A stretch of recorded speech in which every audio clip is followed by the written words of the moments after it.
funding from the National Disaster Mitigation Program, NDMP, to design a program for students to learn about flooding.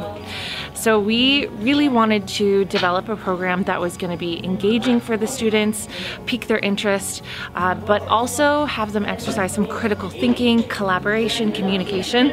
So we thought a great way to do that would be have them work through an escape room. When they're all really into the puzzles that they're working on, they're fully understanding the content as well. And sometimes I found it interesting that when they're working on the puzzles, it isn't always clear how much of the content they're retaining.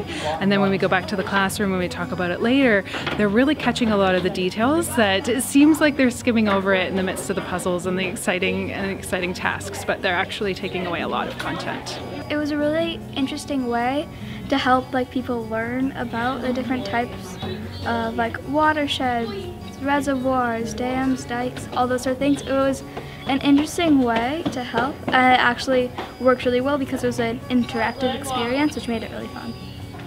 I really liked how there was a lot of hands-on things and how I could learn with not only looking and listening, but I could touch and I could feel.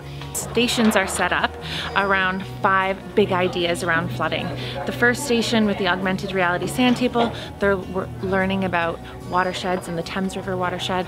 The second one, they're looking at floodplains and looking at how natural and urban services can impact flooding downstream. In the third station, they're looking at flood mapping and looking at different elevations and what areas might be prone to flooding. In the fourth one, we're looking at flood control structures and how they impact flooding, flood management structures. And then finally in the fifth one, they're looking at flood hazards and looking at how they can also protect themselves against flooding. I think a lot of them aren't in touch with the fact that flooding is actually a real risk and something that is currently happening in the London area and has, with our flood in 2018, something that was really current and meaningful and something that we do need to be thinking about. And it also is empowering them because we're taking what we're learning at this escape room and we're turning it into a news media product where the kids are then having to be creative about the way that they're retelling what they've learned in hopes that they can share it with other people. As we do these pilots, we've been editing and kind of changing our student workbook based on feedback from students.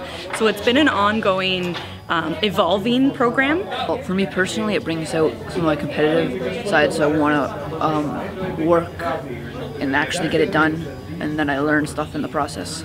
It made me think a lot about what happens in our world and that anything could happen any day, flash floods and just flooding in general. How absorption works and why wetlands are better at absorbing than urban areas like parking lots. Yeah. Probably how happy we were once we finished the fourth one, because it was really hard.